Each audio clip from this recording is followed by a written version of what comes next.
Good afternoon, everyone, and welcome to the April AIAN Learning Collaborative. We just want to thank you so much for taking the time to join us today. Before we go too much further, I would like to mention that we're recording today's webinar. So if you miss a section or if you would like to pass it on to a colleague, you can find the recording by going to www.campaignforaction.org/webinars. Today's presentation is also beneficial for your students to view, so we encourage you to share this recording once posted. I now have the honor of introducing today's speakers from the Food and Drug Administration. To save on time, I will not read their full bio, but it will be available on our website along with today's recording. Our first guest is Lieutenant Commander Gladys Williams. She is an active duty pharmacist with the United States Public Health Service. She currently works with the FDA Office of Surveillance and Epidemiology as a project manager and a contracting officer representative with regulatory science staff. Our second guest is Lieutenant Chimina Anyawu has been an active duty commissioned nurse officer in the United States Public Health Service since September of 2016. Currently, she is detailed to the FDA Center for Food Safety and Applied Nutrition's Office of International Engagement, where she serves as an international policy analyst working on programs for partnerships between the US, FDA, and foreign regulatory counterparts to increase food safety globally. So thank you so much for joining us today. I would like to hand it over to you now for your presentation. All right, thank you, Ms. Cooper. Can you hear me okay? I sure can, yep. Okay, so I also invited today my pharmacy student on rotation, Ms. Catherine Grant, to join us. So she is on the call as well. Oh, welcome, yep, thank you. Hi, yes, right here. Thank you for having me. Thank you. Good afternoon, everyone. Thank you for joining us this afternoon. My name is Gladys Williams, as Ms. Cooper shared. I am a pharmacist with FDA Center for Drug Evaluation and Research, and I am also a part of the United States Public Health Service. I will be presenting today with my colleague, Lieutenant Anyawu, and she will introduce herself before we proceed. Lieutenant Anyawu. Hi, everyone. I'm Lieutenant Chimina Anyawu. As you know, I'm a commissioned nurse officer, and I also serve in FDA. I actually just started a job with CEDAR, our drug side of FDA, about 2 weeks ago. This is my second week. So prior to that, I was working at the food center, which is CIFSAN. So thank you for having us today. Thank you. And I'll be turning off my camera so we can start the presentation. Okay. Good afternoon again. So for today, we will be talking to you about the Food and Drugs Administration Center for Drug Evaluation and Research, the Office of Surveillance and Epidemiology Nursing Opportunities, and FDA Nurse Opportunities as well. We will also be covering careers within the United States Public Health Service at the end. And why are we doing this? So as part of FDA's Outreach and Strategic Plan, FDA Strategic Plan 2025, Objective 5 states that the agency wants to enhance outreach and recruitment and retention efforts to increase representation of all underrepresented groups.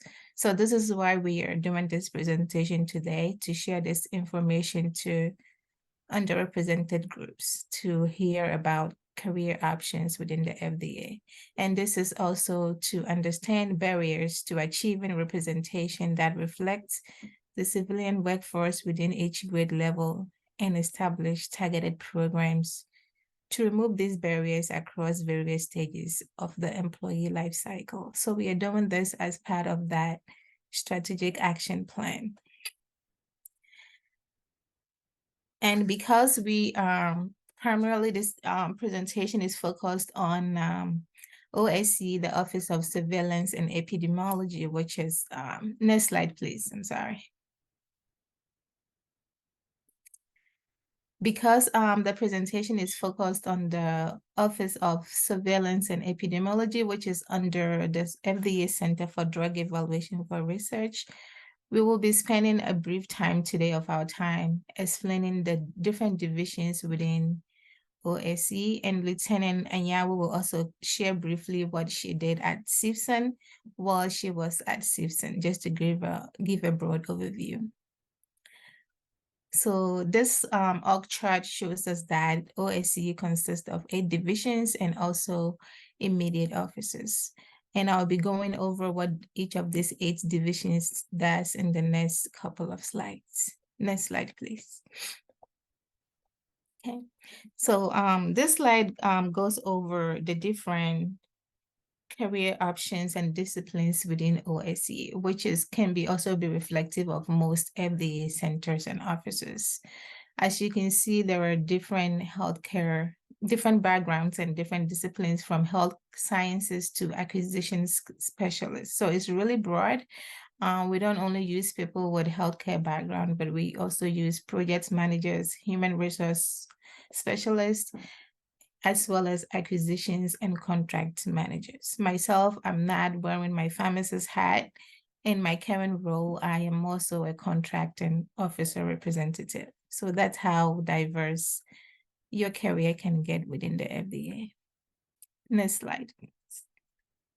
Okay, so here are the 8 divisions that we showed from the org chart 2 slides up. The Office of Pharmacovigilance and Epidemiology, which is broken down into Pharmacovigilance 1 and 2. So for short, we call the Office of Pharmacovigilance DPV, and DPV's main function is to monitor drug safety signals and other activities relating to detection, assessment, and preventing of adverse drug events. So we all take medications, and we do want to prevent adverse drug events. So pharmacovigilance serves in that role. There is also the Division of Epidemiology, which is broken down into Epidemiology 1 and 2. And Epidemiology Division, they serve as safety and real-world and efficacy data. They serve as an essential part of new and biological application review team. There is also another division within DEPI2, the second division of epidemiology, and they provide drug use data that support overall epidemiology review. So you have monitoring from new and biologic drug from the application side all the way to post-approval when the medication is now being used by the consumer. There is also a lot of studies that goes on after that. Then the Office of Medication Error Prevention and Risk Management, which we call as the MEPA for short. This division is the scientific lead for medication errors, and they ensure drugs are used safely by minimizing drug errors in design, administration, labeling, packaging, and naming of drug product. So we do monitor errors from the design all the way through the naming of the drug, because we have something we call in the pharmacy, something we call look-alike, sound alike. You don't want to name 2 medicines too similar, so that if the pharmacist wants to grab drug C, they would grab drug A because they have similar meanings. So the MEPR stands in that role, monitoring that. There is also the Division of Risk Management, which we call DRM for short. Again, as the name speaks, this division seeks to monitor risk and manage risks. So they serve as the focal point for risk management activities within the Center for Drug Evaluation and Research.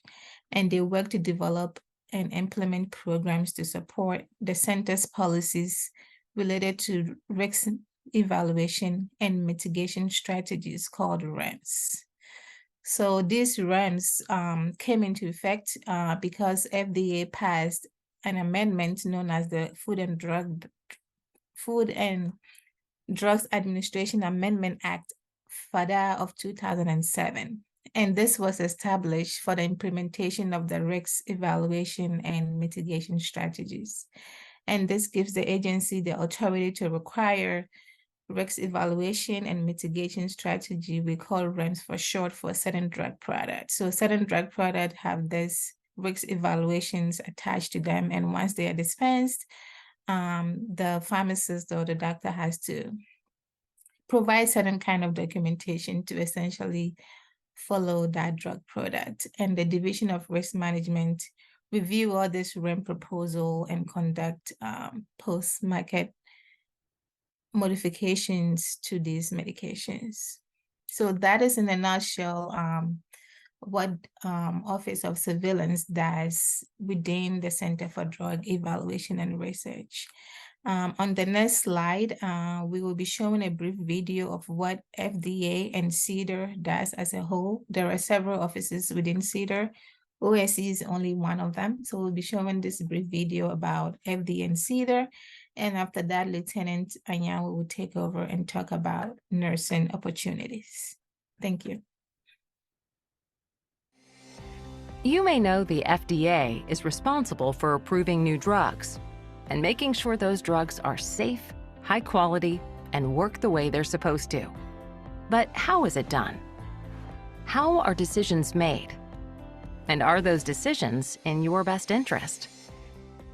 What else does the FDA do and not do? These are important questions, and the FDA understands the importance of asking and answering questions because that's exactly what it does. The highly trained staff in the FDA's Center for Drug Evaluation and Research are committed to protecting the public's health, advancing science, and regulating human drugs. These staff analyze data, evaluate research, and make decisions based on science to ensure that prescription, generic, biosimilars, and over-the-counter drugs work correctly. They use science and data to ask and answer questions like, is this new drug safe? Does it work the way it's supposed to? Do the benefits of this drug outweigh the risks? And once drugs are approved, the FDA monitors them for safety and quality for years to come. This thorough analysis helps the FDA provide the timely information healthcare providers and patients need to choose treatments wisely. The FDA's decisions are not influenced by industry or politics. The FDA's decisions are guided by science and data. It's important to know that the FDA oversees clinical trials for safety and reviews the resulting data. However, the FDA does not conduct clinical trials. FDA also does not control the cost of drugs and generally does not have a role in interactions between patients and their healthcare providers. As part of its public health mission, the scientists and staff at FDA work to protect the American public by getting the accurate, science-based information they need to use medications wisely, all by asking questions and letting science lead to the answers. Questions about FDA and human drugs? Find the answers at fda.gov/drugs.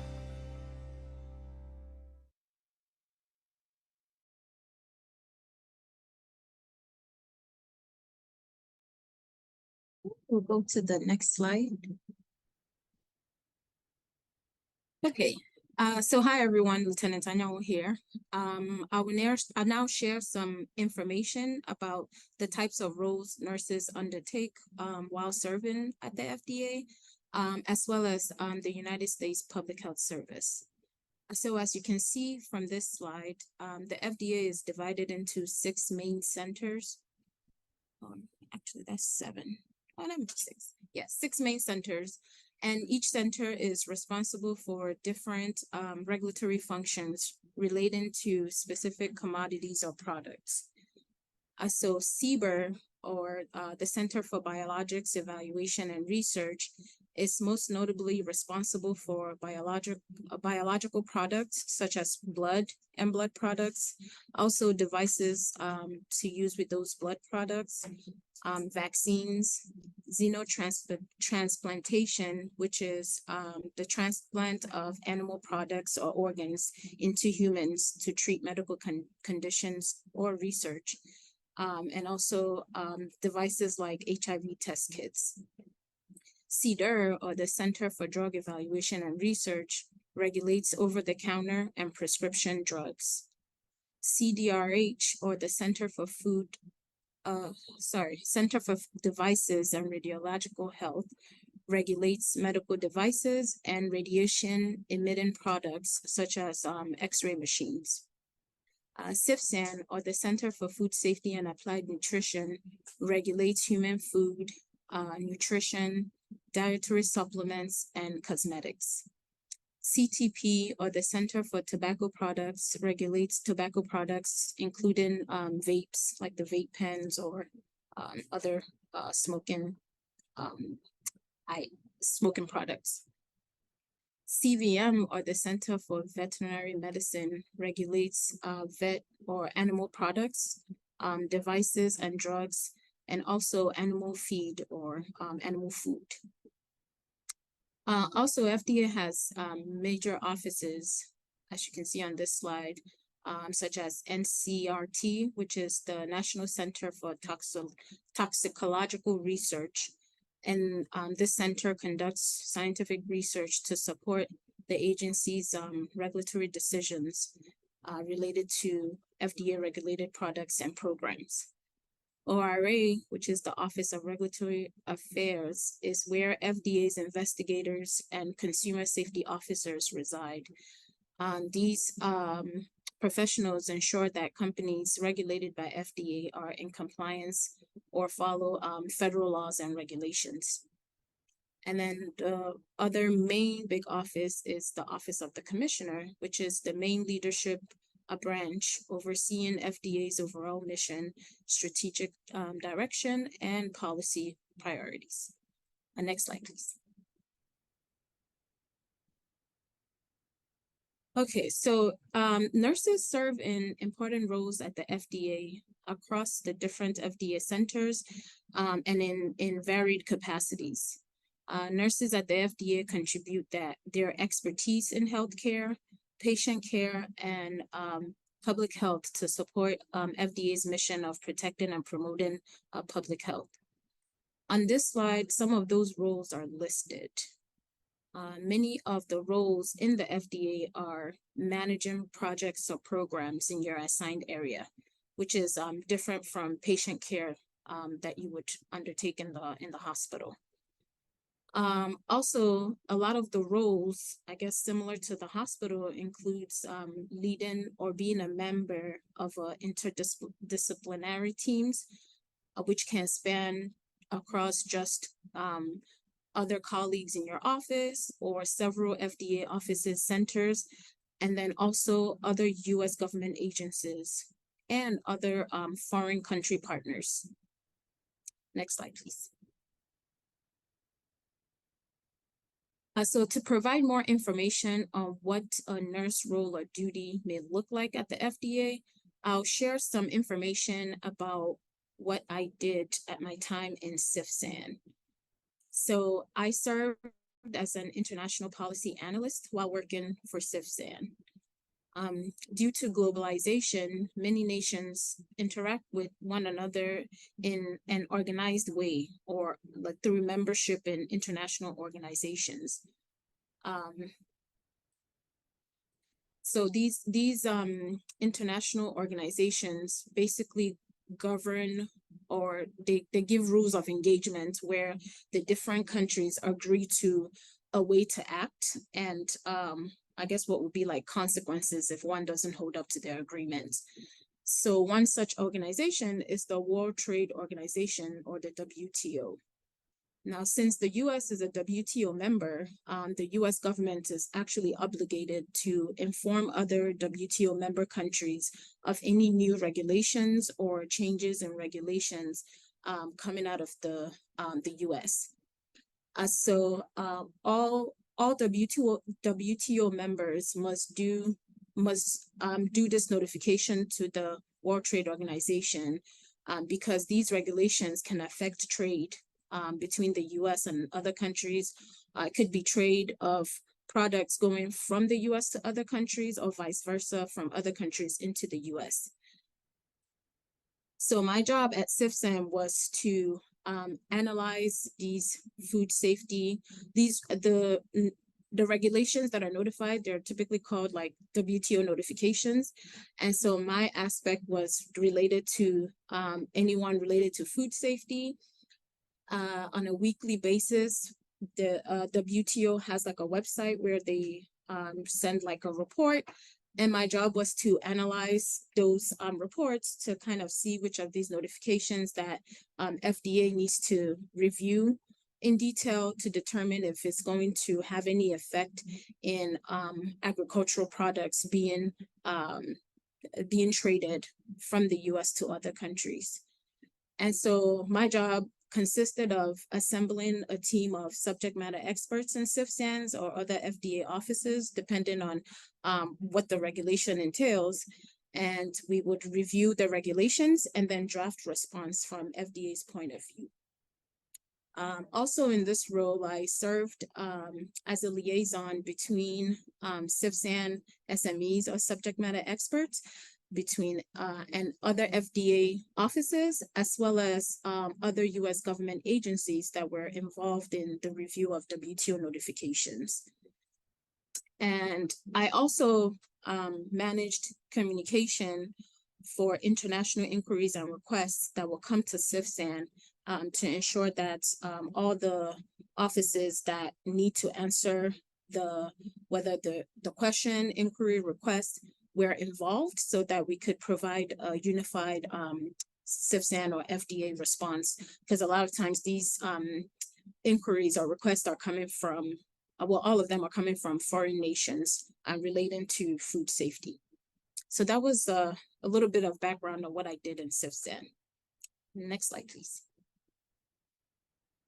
Okay, so on this slide, we just wanted to provide a visual of where nurses serve across the FDA centers. Our sample size for this survey was very, very small. I think they only consisted of over like 120 people responded to the survey questions. And so we were looking for nurses to tell us where they worked and also their roles across the FDA. So if you can see from here, the majority of nurses work for CEDAR, which is the drug center, ORA, which is the compliance piece, and then CTP, which is the tobacco center. Next slide, please. Okay, so the nurses at FDA consist of either civilian employees employed directly by the FDA or the United States Public Health Service officers that are detailed to the FDA, meaning that USPHS or United States Public Health officers, we kind of can serve at different agencies because our parent company is the United States Public Health Service. So we are not I guess we're not obligated to stay at the FDA. We can move to other agencies as quote unquote the FDA doesn't really own us. So I will provide some more information about PHS in upcoming slides. Next slide, please. All right, so on this slide, there's a link there that will provide information about jobs and trainings offered by the FDA. I also want to note here that the information here is open to all disciplines and not just nurses, since the FDA employs a variety of professionals. So if you're interested in a job with the FDA, this would be a good place to start to kind of look at what the requirements are and different information to find out more about how to apply. Next slide, please. Okay, so I think at the FDA, there are diverse opportunities for career advancement, career growth, professional development, and also opportunity for meaningful work. I've worked in the hospital, and you know, you do patient care and you do meaningful work in the hospital. Serving in the FDA kind of helps give you other flavors and opportunities, because at the FDA, you're not doing patient care, but you're kind of using those clinical skills a lot of times, or even your education in the roles that you serve. And a lot of the roles is, as I said before, like managing projects or programs, but you're still using the clinical knowledge that you have. So I think the FDA has opportunities to serve in varied roles, and it also has many benefits. Next slide, please. I would say the FDA values work-life balance, and they offer flexible work arrangements. It could be telework. You can do alternate work schedules, all depending on your office. So with CIFSAN, I was remote. I think after the pandemic happened, they kind of realized we don't really need to be in the office since we were functioning so well, not being in the office due to the pandemic. And so I've been remote for the past year or two. In my new role, I am telework. I chose to come into the office because we come in like once a week. Being that I'm so new, that there will be a good opportunity to kind of meet people face to face as needed. But it's not overly burdensome as coming to an office every day. But everything depends on your center, your leadership, and what the needs of the organization is at the time. So I think this really affords like balance between personal and professional responsibilities. Next slide, please. And now I'm going to share some information about the United States Public Health Service, also referred to as USPHS or simply PHS. Next slide, please. All right, so PHS is one of the 8 uniformed services. So similar to the Army, the Navy, we are all under a uniformed service, but PHS is the only service solely dedicated to protecting America's public health.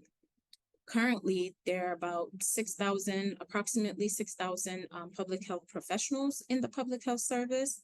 And we have varied disciplines and credentials in the public health service. So you can either be in a clinical role somewhere in an Indian, serving in like a location like an Indian health reservation, or you could be at the FDA or other agencies. And also there's public health officers that serve overseas, dependent on whatever job they have in their agencies. Next slide, please. All right, so with PHS, the Surgeon General, also known as the nation's doctor, is the primary leader of our service. The Surgeon General's role is to provide clear, consistent guidance and resources to advance public health of Americans through the guidance of the best scientific information available, especially focusing on the most vulnerable communities or populations. The current Surgeon General is Vice Admiral Dr. Vivek Murthy, and his priorities include COVID-19, whatever effects may come out from the COVID-19 pandemic was no longer a pandemic, but there's still, many fallouts from COVID. Health misinformation or reducing really misinformation. Sometimes we share information maybe you see on social media, but you haven't really fact checked because it looks so believable. So combating health misinformation is one of the major priorities of the Surgeon General currently. And also healthcare burnout. There was a lot of healthcare workers that left the field due to being burnt out from, COVID, having to work under such strenuous conditions and the trauma of seeing your patients die and other things. So one of the Surgeon General's priorities is to address that. And also youth mental health. There's studies that have shown that the mental health of America is really, really suffering. So even things related to like being isolated, especially, I think COVID made it really worse. And so the Surgeon General's priority, again, is to kind of do research on the topic and propose like action plans to help combat these issues. Next slide, please. Okay, so the public health service is comprised of several different professional categories. So if you can see here on the slide, we have medical doctors, dentists, veterinarians, therapists, pharmacists, dietitians, nurses, engineers, environmental health services officers, scientists. I think there's probably a few more categories of professions that may not be listed here, but it's very varied. Next slide, please. Okay, to share a little bit more information I'm going to share a little bit more information about the nurse category with the officers that work in the public health service. Next slide, please. So currently there are over 1,300 nurses, which could be registered nurses, advanced practice nurses in the public health service. And they serve in various specialties and capacities. It could be community public health, case management, mental health, women's health, pediatrics. Next slide, please. Also, with the thing with the public health service is that we are deployed like the other services, but fortunately, our deployments typically are short-lived. They're shorter than the other services. So our deployments right now are lasting for about a month, and everybody is on call every 5 months. So every 5 months, you're up for deployment, and if there's a mission, you will be contacted by the public health service headquarters, and they will, provide you the information of where you're going, brief you about the mission, and send you on your way.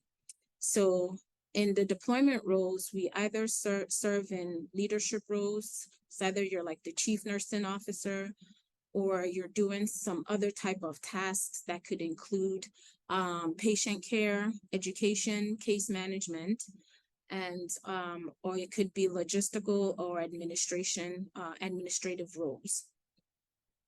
Next slide, please. So the missions are really varied when we're deployed. And it's not just nurses, it's not just a mission with a nurse. We have a team of varied professionals depending on what the mission calls. So there's always different disciplines on each deployment for each mission. So you're basically responding to a public health emergency. It could be like a hurricane, or with COVID, where there was a shortage of healthcare workers. A lot of officers were deployed to kind of help work in hospitals to help alleviate the shortages. And we also have different roles like servicing other agencies like Border Patrol, where there was, I think there was a surge in rise in unaccompanied minors at the border. So we were, some of us were deployed there to help provide medical care to those migrants during that time. Next slide, please. So to serve in the public health service as a nurse, this slide kind of gives a breakdown of the qualifications. You have to be less than 44 years of age by the time you finish the application process and are on active duty. And I think currently there is a mandatory 8-year service obligation. So once you sign on, you're obligated to serve 8 years. And so the public health service is split into an active duty force and a reserve force, the Ready Reserve. So they seem to have slightly different requirements, but all in all, everybody has basically the same requirements. And then you must also meet like the educational professional standards, medical and security clearance requirements for the job. And so specifically to nurses, you have to have an RN license and have graduated from a bachelor's degree or master's degree program from an accredited institution. And your license has to be unrestricted across all 50 states. Next slide, please. So nurses serve just like every other PHS officer. We have the option to serve across 800 locations, the 50 states. Also, like I said, there's opportunities overseas, depending on what job you get at the agency. So some of those US government agencies are listed here on the screen. You have the Department of Defense, DHHS, which is the Department of Health and Human Services. That's actually the department the FDA is under. You have USAID, the US Agency for International Development, the Federal Bureau of Prisons, and other agencies like the Veterans Affairs, Department of Veterans Affairs. Next slide, please.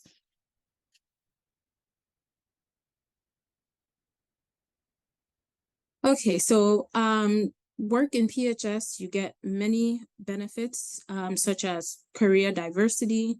You also have opportunities for professional development that comes from your agency, but also PHS headquarters has different opportunities to provide for like training requirements, a lot of like deployment training roles if you want to serve in leadership roles while deployed. There's varied training opportunities across PHS. And then also the one good thing about PHS is that we get 30 days paid leave annually. So every year you get 30 days paid leave that you can use for vacation. And you have other financial benefits such as housing and subsistence pay. That goes by your years in service and your rank. Different disciplines have retention bonus. There's board certification pay. There's specialty pay. You get life insurance. You have a retirement plan, and also medical, dental, and other healthcare benefits.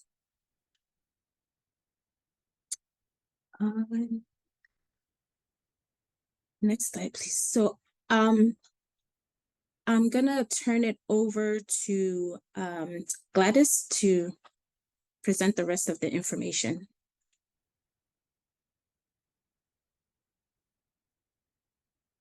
Okay, thank you, ma'am. I think we are almost at the end. So this is how you join the United States Public Health Service. It goes over our website, what the application process entails, which includes medical standards, security clearance, and then Senate onboarding process, which basically means all the names are submitted to United States Senate to be signed off on before someone is called to active duty. Next slide, please. Okay, so as a continuation of the previous slide, the 8 steps to becoming a USPHS officer, you visit the website, create an activity account, you complete the pre-screen and submit all the needed information. The reason why we take time to go over what USPHS is because the recruitment materials is called Best Kept Secret, which I think it is. A lot of people don't know about United States Public Health Service as being one part of the uniform service, but we are also a part of the uniform service. The Space Force was just formed a couple of years ago, but they even have more publicity than us. So we still have work to do in terms of publicity. So we always like to take time to share who we are, because both of us presenters are also a part of the PHS.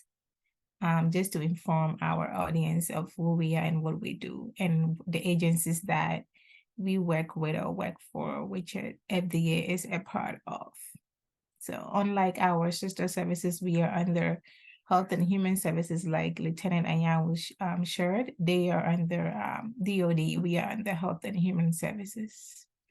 So that concludes our presentation about FDA, CEDAR, what nurses do at CEDAR, and PHS, and what nurses do within PHS. So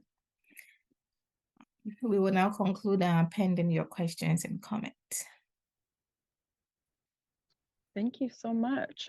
So we'll now open the floor if there's any questions, comments, or anything like that for our special guest. And please feel free to either raise your hand or unmute yourself. This is just so we have time for open dialogue.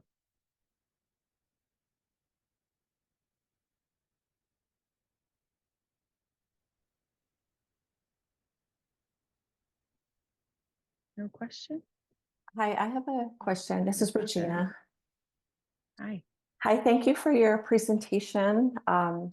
So I am nursing faculty in Northern Arizona University, and I think this is very good information because we have students asking, inquiring about public health service. In fact, last week we held an event where we have a pipeline program where we bring Native American students, youth from the reservation to campus to learn about health careers. And we actually shared this information with dental hygiene students, right? They're included in this as well. Dental hygienists are eligible for Commission Corps too, right? Yes, that is correct. Okay. And would we be able to have, I guess, have access to your slides, or some of these I think would be good to share with some of our students? Sure, yeah. Ms. Cooper will share the slides after the presentation, but it's good to hear about NAU. I actually started my career with Tuba City Health and Regional Center is on the Navajo Nation in Arizona. And I lived in Flagstaff for maybe a few months, and then I moved to Fort Defiance for 4 years. Oh, wow. Okay. So I know about NAU. So good to hear that students are hearing about. But that, yes, dental hygienists are a part. My former supervisor with Homeland Security, he was a dental hygienist by trade. Well, good to meet you. So Good you know to meet you. of our area. Thank you. I do, yeah. Yeah. And yeah, I will make sure that the presentation is included on the webpage with the recording, Dr. Eddy. I think there's another question Oh, is it in the chat. Chimena, you want to go first and then I'll go after you. What caused you to join USPHS? Well, it was somebody in church that had told me. She was an officer, she was a doctor. And I think at the time she was serving at the FDA. And since I knew her, and we would, I think she would lead like Bible study, because she also went to University of Maryland and they had like a Bible study group. And so she was like, why don't you think about joining the public health service?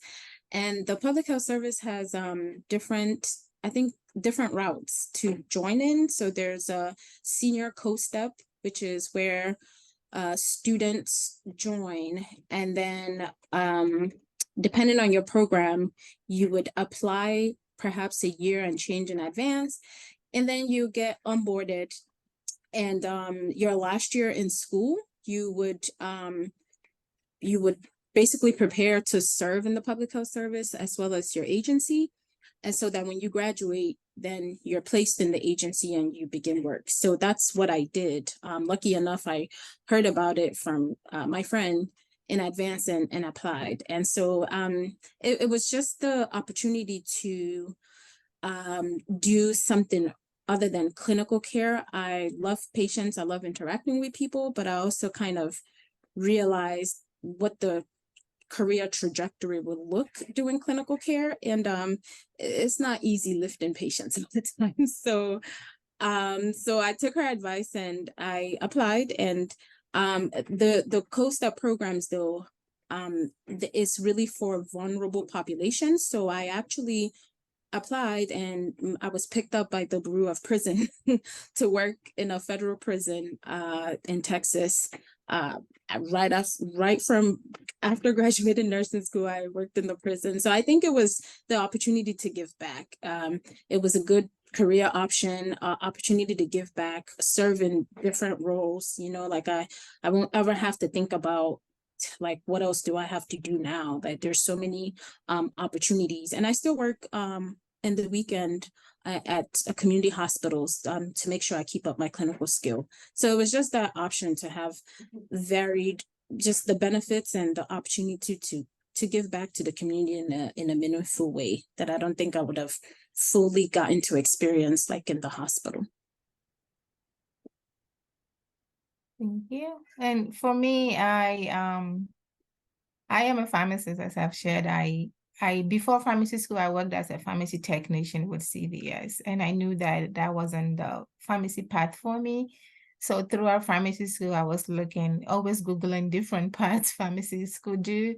And then one day I came upon this recruitment thing. It says pharmacist best kept secret. And it was a recruitment material for public health service. And, I showed it to a couple of my friends. They were like, eh. So myself and one other classmate were like, we're joining. But what I didn't know is the difference between us and DOD, our social services. For us, most of the time you have to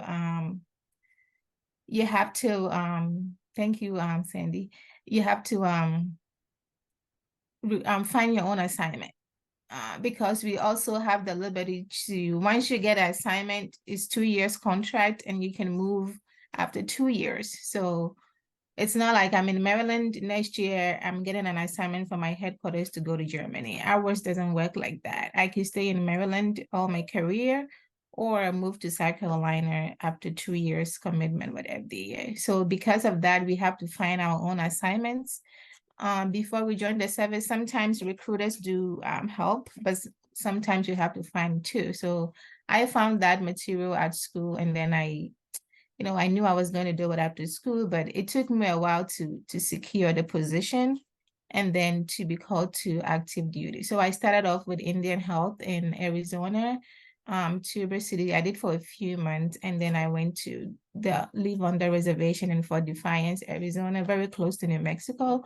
I was there for 4 years. The first year I was a civilian pharmacist, and then I got commissioned in 2013, and I stayed another 3 years. But the why was because I wanted to give to the underserved. I knew that the retail pharmacy was not the route for me. And it's been rewarding, like Chimena said, to be involved in and serve your communities and also diversify your career as much as you want. So I did that. I came to immigration for 3.5 years, and then now I'm with the FDA. So this is my third assignment. So thank you. And we have a question from Valerie. Hi, I'm not going to show my picture because I've been ill, so Okay. I'm just sitting here in front of my computer. Thank you for your presentation. That was really good. I hadn't even thought about the Commission Corps, and I used to work for Indian Health and worked with Commission Corps folks up in Browning, Montana. So I think it's great to have that as another option to pursue in terms of your career. So my question is around, like, I know sometimes some of our students ask us like what the salary and the benefits are like, being parts of different parts of the group. So not saying to tell us what yours is, but what, what can people expect as far as benefits, salary? Like when I worked for Indian Health, we had housing at a very low cost.